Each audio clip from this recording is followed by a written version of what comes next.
Hi, if contract drafting is what excites you, then this video is for you.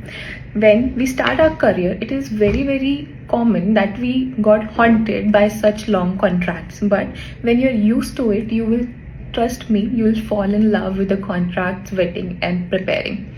So I'm going to share with you my 5 simple tips that I follow whenever I vet an agreement. So tip number 1, always ensure that your agreement has a definition clause.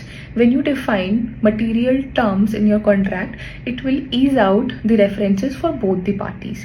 So always ensure to have definition clause in your agreement. Then tip number 2. Tip number 2 is that always define roles and responsibility of both the parties in a very simple and layman language.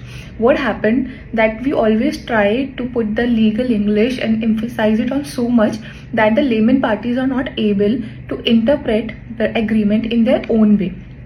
So it is very important to define the terms in simpler manner, and it should be business English mixed with the legal English, but it should not be written as a judgment. Tip number 3, always ensure that the commercial terms in the agreement are explicitly mentioned so that the parties don't get involved in the dispute in future.